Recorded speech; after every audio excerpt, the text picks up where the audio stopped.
Citric acid, ये कुछ weak acids के एग्जाम्पल हो गए। अब एक एसिड का एग्जाम्पल ले लेते हैं, कॉमन सा एग्जाम्पल जिसको हम यूज़ भी करते हैं।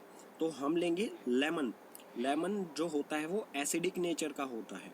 एसिड लेमन में जो एसिड पाया जाता है वो है सिट्रिक एसिड, ठीक है।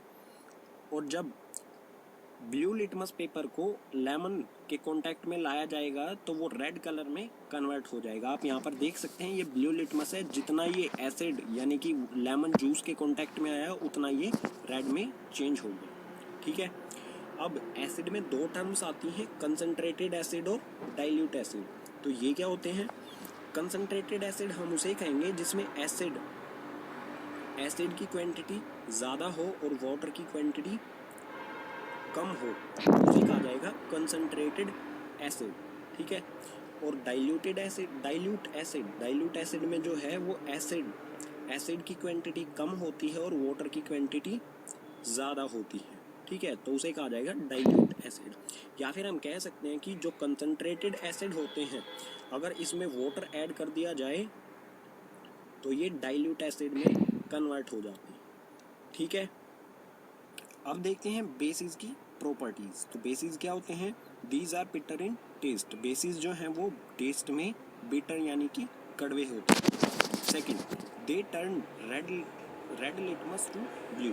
बेसिस जो होते हैं वो रेड लिटमस को ब्लू में कन्वर्ट कर देते हैं, बिल्कुल एसिड का अपोजिट। एसिड में क्या होता है? ब्लू रेड में कन्वर्ट हो जाता है और बेसिस में रेड लिटमस जो है वो ब्लू में कलर में कन्वर्ट हो जाता है, ठीक है। Third, they give OH negative ions in aqueous solution. OH यानी कि हाइड्रो ऑक्सील भी कह सकते हैं हम इसे, और हाइड्रो ऑक्साइड भी, ठीक है। तो जो बेसिस होते हैं जब उन्हें एक्वस सॉल्यूशन यानी कि वाटर सॉल्यूशन में डाला जाएगा तो वो क्या बनाएंगे? हाइड्रो ऑक्सील आयंस या फिर हाइड्रो ऑक्साइड आयंस बनाएंगे, नेगेटिव, ठीक है। और ज़्यादातर जो बेसिस होते हैं वो सोपी इन टच अगर हम करेंगे किसी ज़्यादातर बेसिस को, वो टच में सोपी होते हैं। जिस तरह से सोप होता है उसी तरह से ही ये होते हैं टच में, ठीक है। कुछ एग्जांपल्स लेते हैं बेसिस के। तो स्ट्रॉन्ग बेसिस के कुछ एग्जांपल, NaOH यानी कि सोडियम हाइड्रो ऑक्साइड। सेकेंड है KOH यानी कि potassium hydro oxide. Third CaOH2 यानी कि कैल्शियम हाइड्रो ऑक्साइड। तो ये कुछ एग्जांपल्स हो गए हैं स्ट्रॉन्ग बेसिस के। उसके बाद है वीक बेसिस। वीक बेसिस हैं NH4 यानी कि अमोनिया और OH यानी कि अमोनियम हाइड्रो ऑक्साइड्स। तो ये एक वीक बेस है। अब एक एग्जांपल लेते हैं बेसिस का जो हम कॉमनली यूज़ करते हैं। तो सोप, जो सोप होता है उसमें एक बेस पाया जाता है NaOH, ठीक है। ये वाला बेस सोप और डिटर्जेंट्स में पाया जाता है, ठीक है। इसी से बने होते हैं सोप और डिटर्जेंट्स ज़्यादातर, ठीक है। सो जो भी सोप होता है जब रेड लिटमस पेपर को आप सोप के कांटेक्ट में लाओगे तो वो किस में कन्वर्ट हो जाएगा? ब्लू में। आप यहाँ पर देख सकते हैं, ठीक है। ये बिल्कुल रियल इमेज है, ठीक है। अब बेसिस में एक स्पेशल टर्म आती है एल्कलीज।